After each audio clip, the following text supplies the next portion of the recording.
ఉత్తర తెలంగాణకు పెద్ద దిక్కుగా ఉన్న ఎంజీఎం ఆసుపత్రి మరోసారి హాట్ టాపిక్ గా మారింది. హాస్పిటల్లో సేవలు అంతంత మాత్రంగా ఉన్నాయి. మార్చురీలో ఫ్రీజర్లు మొరాయించడంతో శవాలు కుళ్లిపోతున్నాయి. దుర్వాసనతో హాస్పిటల్ సిబ్బంది, మృతుల కుటుంబీకులు తీవ్ర ఇబ్బందులు ఎదుర్కొంటున్నారు.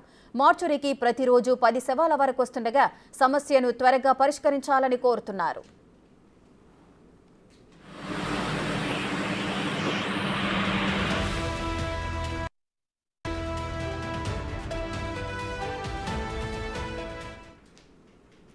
ఇక ఎంజీఎం ఆసుపత్రిలో సేవలైతే అంతంత మాత్రంగానే కనిపిస్తున్నాయి. మార్చురీలో ఫ్రీజర్లు మొరాయించడంతో శవాలు కుళ్లిపోతున్న పరిస్థితులు నెలకొన్నాయి. అసలు ఏం జరుగుతోంది అక్కడ? అసలు ఈ ఫ్రీజర్లు పాడైపోవడానికి గల కారణాలేంటి? మా ప్రతినిధి వేణు అందిస్తారు. వేణు, అసలు ఏం జరిగింది? ఆ ఫ్రీజర్లు మొరాయించడం వల్ల శవాలు దుర్వాసన వస్తున్నట్లుగా తెలుస్తోంది. డీటెయిల్స్ ఏంటి?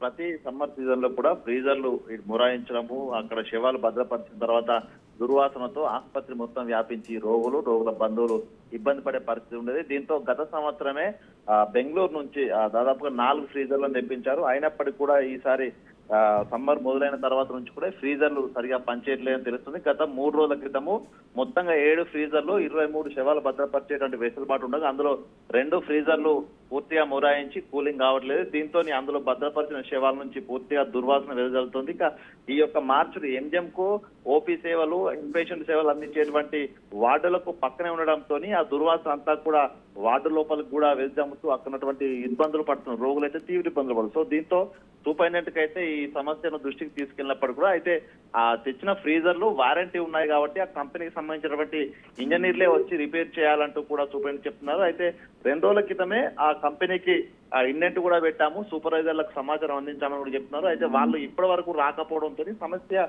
తాము తాత్కాలిక మరమ్మతు కూడా చేయించే పరిస్థితి ఉండదంటూ సూపరింటెండెంట్ చెప్తున్నారు. సో ఏదేమైనా కూడా ఈ యొక్క శవాల తీవ్రత పెరుగుతుండడం, యాక్సిడెంట్లు అయి అన్నోన్ డెడ్ బాడీస్ కూడా ఆసుపత్రికి వస్తుండడంతో కూడా దాదాపు 4 నుంచి 5 రోజుల పాటు భద్రపరచాల్సి వస్తుంది. సో ఈ నేపథ్యం లోపల వెంటనే మృతదేహాలు బయట పంపించే పరిస్థితి లేకపోవడంతో అవంతా దుర్గంధ వేజాలతో ఒక తీవ్రమైన పరిస్థితి అయితే కనిపిస్తుంది. సో దీనిపై యజమాన్యం వెంటనే స్పందించి నూతన ఫ్రీజర్ ఏర్పాటు చేయాలని డిమాండ్ అయితే వెళ్తుంది. రేఖ వేణు, అయితే ఎంజీఎం ఆసుపత్రికి ప్రతిరోజు కూడా 7 నుంచి 10 శవాల వరకు వస్తున్నాయి. మరి ఈ నేపథ్యంలో శవాల సంఖ్య పెరిగిన నేపథ్యంలో ఇంకా సమస్య అనేది తీవ్రమయ్యే అవకాశాలు ఉంటాయి. దీనిపై ఆసుపత్రి సిబ్బంది ఏమైనా స్పందిస్తున్నారా?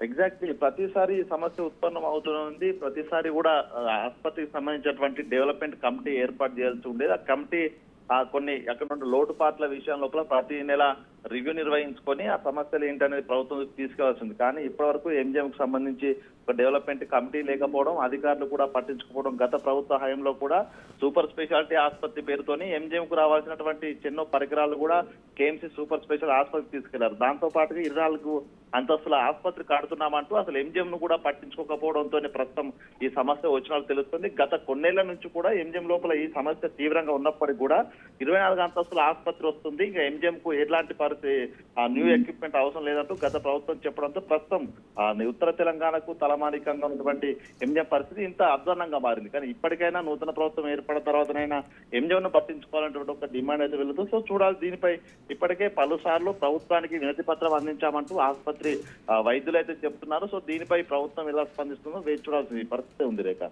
Right, thank you Venu, thanks for the details.